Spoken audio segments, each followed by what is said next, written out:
Olá, sejam bem-vindos a mais um momento à luz na palavra. Tudo bem com vocês? Vamos para mais um vídeo, mais uma palavra que virá direto do trono de Deus. Vamos falar hoje sobre o precioso sangue de Jesus. Hebreus 9,14, a palavra do Senhor diz assim: quanto mais o sangue de Cristo, que pelo Espírito eterno se ofereceu a si mesmo imaculado a Deus, purificará as vossas consciências das obras mortas. Assim como a vida física requer certos itens básicos, como água, oxigênio, alimento, proteínas, vitaminas e minerais, sem eles a nossa vida física morreria, a nossa vida espiritual ocorre o mesmo. A nossa vida espiritual também requer alimentos essenciais para nós sobrevivermos. Nossa vida espiritual precisa de oração, a nossa vida espiritual precisa de jejum, a nossa vida espiritual precisa da leitura da palavra, devocionais, e o mais importante de todos, a nossa vida preciosa precisa do sangue de Cristo, do sangue do Cordeiro. O precioso sangue de Cristo é o principal desses elementos. Por que eu e você necessita do sangue de Cristo? Vocês podem estar perguntando assim. O homem caído, a criatura humana após a queda no paraíso, adquiriu 3 problemas básicos. Esses 3 problemas envolvem Deus, envolve você e envolve Satanás. Quanto a Deus, frequentemente você sente separação dele. Quanto a você, constantemente sente-se culpado. E quanto a Satanás, quanto ao inimigo de nossas almas, o tempo todo ele nos acusa, então nós sentimos acusados por ele. Então esses 3 problemas, separação de Deus, sentimento de culpa e acusação de Satanás, só pode ser vencida pelo precioso sangue de Cristo. Então nós vamos falar um pouquinho sobre esses 3 itens que eu acabei de falar agora. Vamos lá? Vamos começar? Primeiro deles, separação de Deus. Quando Adão pecou no Éden, qual foi a sua atitude? Se esconder de Deus, não foi? Não foi isso que ele fez? Ele se separou ou afastou-se de Deus, pois ele sabia que tinha feito algo errado. Nessas mesmas condições, o homem e nós nos sentimos longe de Deus quando fazemos algo errado. Quando pecamos, nos afastamos de Deus, nos separamos de Deus. E para Deus vir, os pecados têm que sair das nossas vidas. Ou melhor, temos que nos aproximar de Deus para os nossos pecados darem retirada. Há somente uma coisa em todo o universo que pode lançar fora os nossos pecados: o sangue precioso de Cristo. Não é pelo nosso muito orar, não é pela nossa muita lamentação, nem por ritual, nem por penitência, nem por promessa de ser melhor, não, nada senão o precioso sangue de Cristo pode remover os nossos pecados.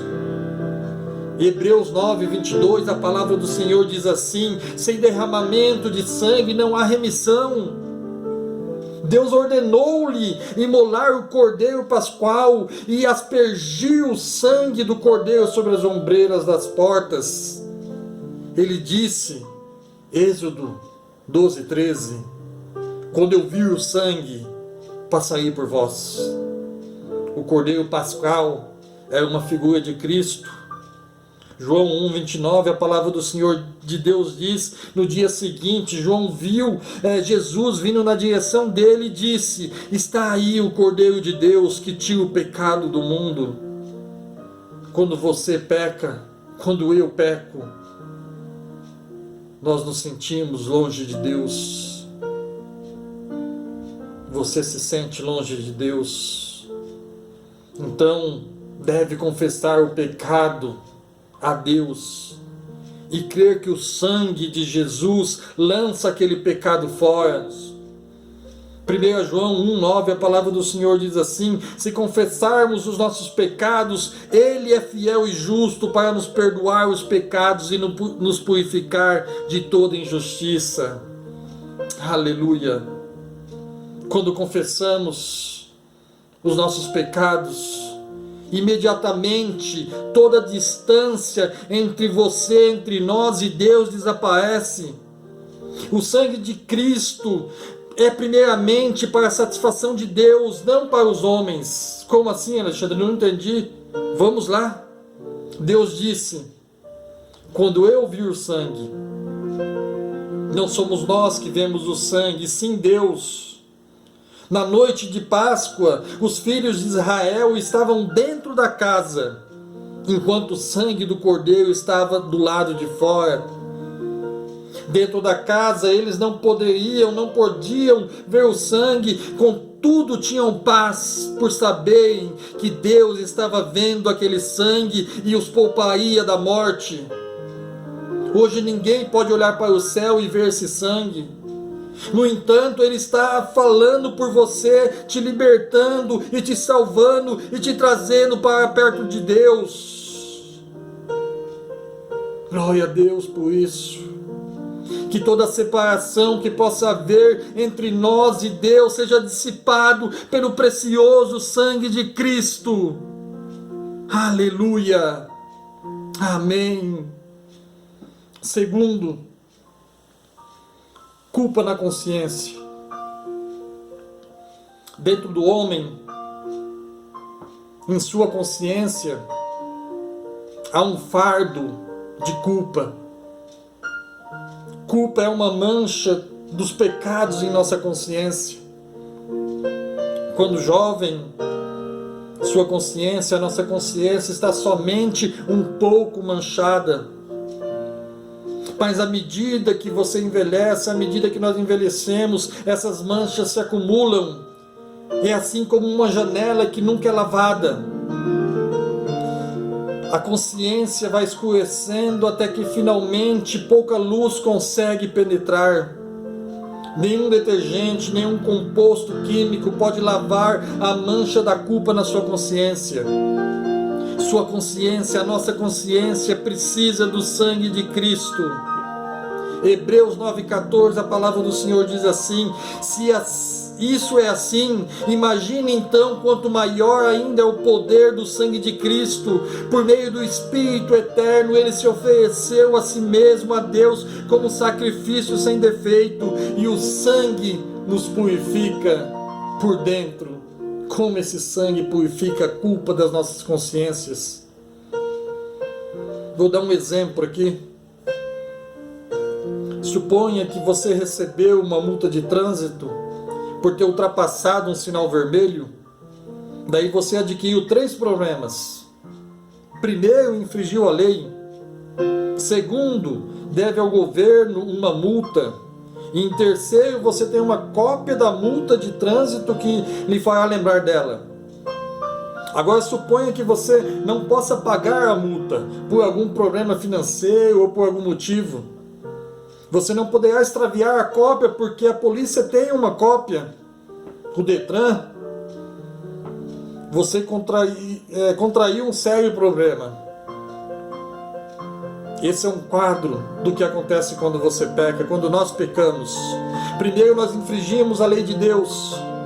Segundo, você deve algo ao governo de Deus, nós devemos algo a Deus. O Romanos 6,23 diz que o salário do pecado é a morte. Uma multa bastante rígida é impossível de se pagar.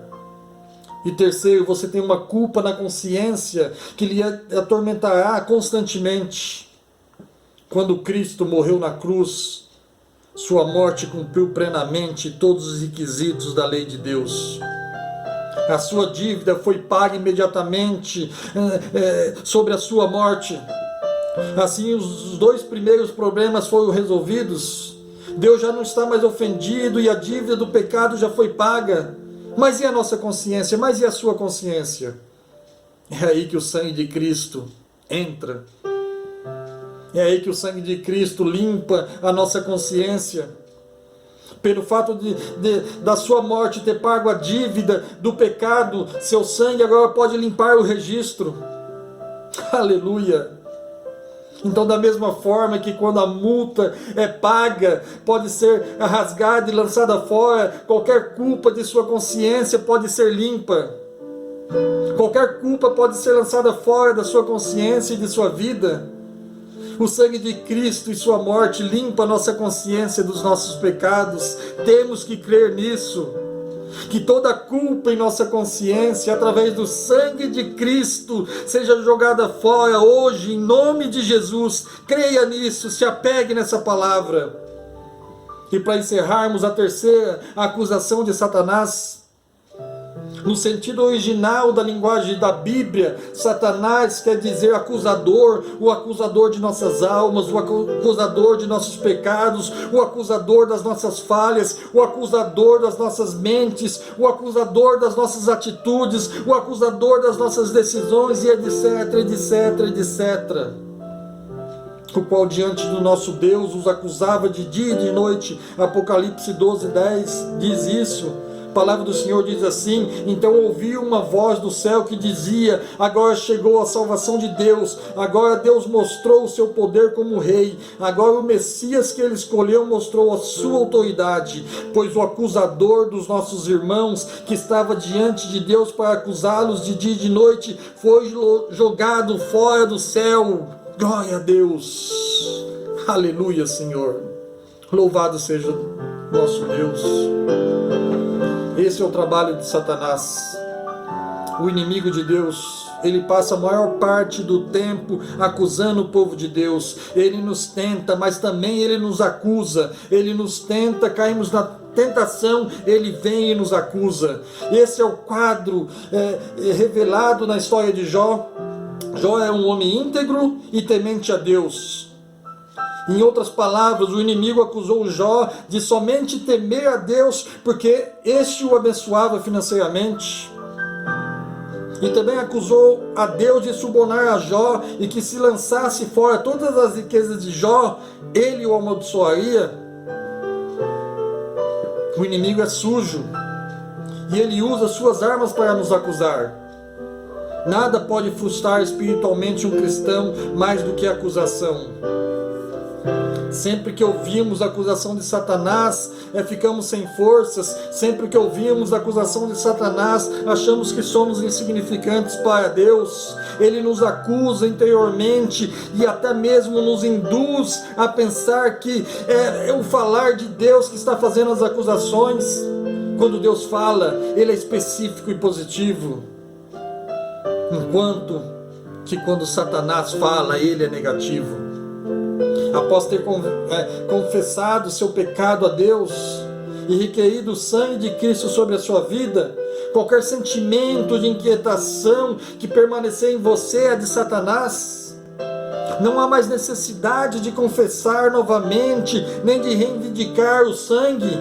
Provérbios 27:15, a palavra do Senhor diz assim: o gotejar contínuo no dia de grande chuva e a mulher rixosa são semelhantes.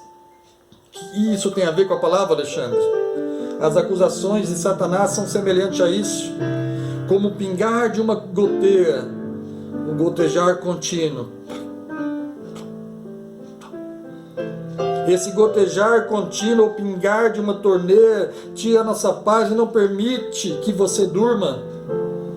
Quando você confessa e clama para que o sangue o purifica, Deus é satisfeito imediatamente.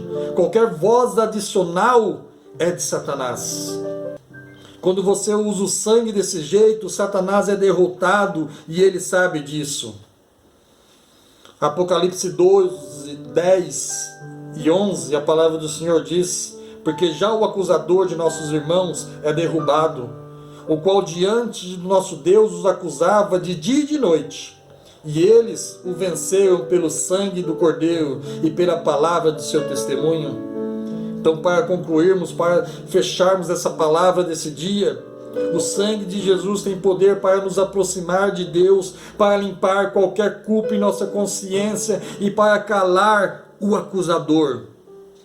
Creia nessa palavra e tome posse dela, em nome de Jesus. Deus os abençoe. Fiquem com Deus e até o próximo momento, à luz da palavra.